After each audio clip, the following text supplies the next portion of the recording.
11 শ্রেণীর সেরা মানুষ, নবী সাল্লাল্লাহু আলাইহি সাল্লামের চোখে সেরা 11 শ্রেণীর মানুষ। নাম্বার 1, যারা কোরআন শিখে এবং কোরআন শেখায় মানুষকে।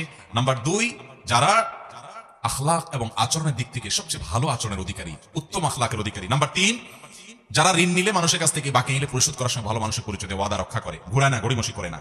নাম্বার 4, যারা দেখলেই, যার কথা চিন্তা করলেই, কল্পনা করলেই মানুষ তার কাছ থেকে ভালো কিছু আশা করে, তার কাছ থেকে কোনো ক্ষতি, অনিষ্ট, শত্রুতার আশা করে না, জানে লোকটা অমায়িক এবং ভালো মানুষ এরা। নাম্বার 5 এটা। নাম্বার 5, যারা তাদের পরিবারের কাছে, স্ত্রীর কাছে ভালো মানুষ, বউয়ের কাছে ভালো মানুষ। নাম্বার 6, যারা মানুষকে খাদ্য দেয়, সালাম দিলে সুন্দর করে সালামের রিপ্লাই দেয়, জবাব দেয়, শোনায় শোনায়। নাম্বার 7, যারা নামাজে দাঁড়ানোর সময় আশপাশে মুসল্লিদের জন্য কাজটাকে নরম করে দেয়, তেড়ামি করে না, শক্ত হয় না, ফাঁকা জায়গা দিয়ে কেউ ঢুকতে চাইলে তার জন্য জায়গা করে দেয়, আন্তরিক হয়, এই মানুষগুলো।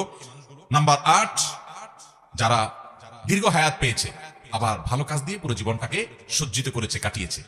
নাম্বার 9, যারা মানুষের উপকার সবচেয়ে বেশি করে, খুঁজে খুঁজে খুঁটে খুঁটে মানুষ উপকার করার ধান্দা সারাদিন থাকে এরা। নাম্বার 10, যারা বন্ধু হিসাবে বন্ধুদের কাছে ভালো মানুষ হয়ে প্রতিষ্ঠিত, বন্ধুরা সবাই সাক্ষ্য দেয় যে ও ভালো মানুষ, এবং প্রতিবেশীরা সবাই বলে তার প্রতিবেশী হিসেবে সে ভালো মানুষ। নাম্বার 11, যাকে আল্লাহ এমন একটা অন্তর দিয়েছেন যার অন্তরে কারোর প্রতি হিংসা নাই, শত্রুতা নাই, বিদ্বেষ নাই, পরিচ্ছন্ন, পবিত্র এবং আল্লাহর ভয় তার অন্তরে আছে, এবং কথা বলার সময় তার কথা থেকে, মুখ থেকে মিথ্যা কথা বের হয় না। এরকম মানুষগুলো আল্লাহ তাআলা এই সেরা 11 মানুষের চরিত্রের সবগুলো চরিত্র আমাকে আপনাকে দান করুন। ও আরশ আজিমের মালিক এই গুণগুলো সব আমাদেরকে অর্জন করার তৌফিক দান করুন।